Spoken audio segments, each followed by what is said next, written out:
ভাইরে, দুবাইয়ের এক ধনকুবেরের স্ত্রী বিকিনি পরে ঘুরতে চান, তাই দ্বীপটাই কিনে দিয়েছেন সেই ধনকুবের স্বামী। কারণ তার স্ত্রী বিকিনি পরে বের হলে কেউ যেন তার স্ত্রীকে দেখতে না পারে। এখন আমি একটু চিন্তায় আছি, কারণ আমার হবু স্ত্রীর জন্য আমি পুরো মিরপুর কিনবো নাকি গুলশান বনানী পুরোটা কিনে ফেলবো। বিয়ের পর যদি আমার বউ এভাবে ঘুরতে চায় তাহলে মহা বিপদে পড়ে যাব। তার চেয়ে আগে ভাগেই কোনো একটা এলাকার জন্য বায়না দিয়ে রাখা ভালো।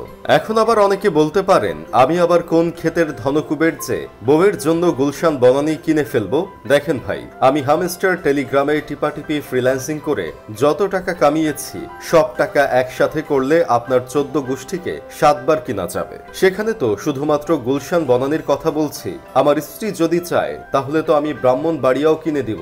বলেন কি? এজন্য যদি আমার ওই এলাকার মানুষের সাথে বুক পেতে লড়াই করতে হয় তাহলে আমি সেটা করতেও প্রস্তুত আছি। তবে আমার স্ত্রী হতে হলেও কিছু শর্ত প্রযোজ্য থাকবে। সেই শর্তগুলো হলো, আমি আমার স্ত্রী তাকেই বানাবো যে মেয়ে কোনোদিন টাচ মোবাইল ফোন চালায় নাই, যে মেয়ের কোনো ফেসবুক অ্যাকাউন্ট নেই, যে মেয়ের কোনো ছেলে বন্ধু নেই, যে কোনোদিন কোনো ছেলের দিকে কুনজরে তাকায় নাই, শুধু তার স্বামীর জন্য সব জিনিসপত্র যত্ন করে রেখে দিয়েছে।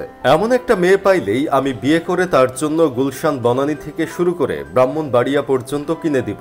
এখন অনেকেই বলতে পারেন, এমন মেয়ে কখনো পাবেনও না আর আপনার বিয়েও হবে না। দেখেন ভাই, বিয়ে না হইলে নাই, আমরা তো বিয়ের শখ নাই। তবে আমার বন্ধু কেরামতের আবার অনেক বিয়ে করার শখ। সে এক মেয়েকে গিয়ে বলছিল, তুই যদি চাস তাহলে আমি তোর জন্য আমাদের এলাকার সবচেয়ে বড় পুকুরটা কিনে দিব। তুই সেখানে যেভাবে খুশি সেভাবে সাঁতার কাটবি, গোসল করবি। তারপরেও কি তুই আমাকে বিয়ে করবি? তখন মাইয়া বলছিল, তুই আমাকে মালদ্বীপ কিনে দিল আমি তোরে কোনোদিন বিয়ে করবো না, ভাগ এখান থেকে। কিন্তু দুবাইয়ের সেই ধনকুবেরের দ্বীপ কিনে দেওয়া দেখে অনেক মেয়েই বলছিল, এটাই হলো আদর্শ স্বামী। আর কেউ বলতেছিল, এমন স্বামী কোথায় পাবো। আর কেউ সাধ্যমতো পুকুর কিনে দিতে চাইলেও তাকে আবার রিজেক্ট করে দেয়। আসলে মাইয়া জাতি নিজেরা কি চায় নিজেরাও জানে না। তবে দুবাইয়ের ধনকুবেরের বউ যেন বিকিনি পরে ঘুরতে পারে সেই জন্য পুরো দ্বীপটাই কিনে দিয়ে দিল, যেন সেই দ্বীপে তার স্ত্রী সুন্দর মতো একা একা বিকিনি পরে ঘুরতে পারে, কোনো অসুবিধা না হয়, অন্য কেউ যেন দেখতে না পারে। কিন্তু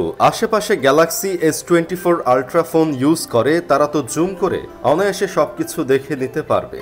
যে জন্য বেচারা টাকা খরচ করলো সেই কাজটাই তো হলো না। এমনকি যারা পিক্সেল ইউজার তারাও তার বউকে বিকিনি পরা অবস্থায় দেখে নিতে পারবে। তাহলে লাভটাই বা হলো কি? বড় লোকদের হয়তো বড় বড় শখ আহ্লাদ থাকে, তাই না? মানুষের বইয়ের কত ধরনের আবদার থাকে, আর বড় লোকদের বইয়ের আবদার কতটা ক্রিটিক্যাল একবার ভেবে দেখেছেন? দুনিয়াতে এত বড় বড় কাপড় থাকতে বিকিনি পরেই কেন ঘুরতে ইচ্ছে হবে ভাই? যাই হোক, শেষমেশ আমি গোলাম হোসেন একটা কাজের কথা কই, বেশি ধনী হলে মানুষ টাকা রাখার জায়গা খুঁজে পায় না। যারা এরকম ধনকুবের আছেন, টাকা উড়াতে উড়াতেও ফুরাতে পারতেছেন না, তারা চাইলে আমাদের মতো অভাগাদের দিকে কিছু টাকা ছুঁড়ে মারতে পারেন।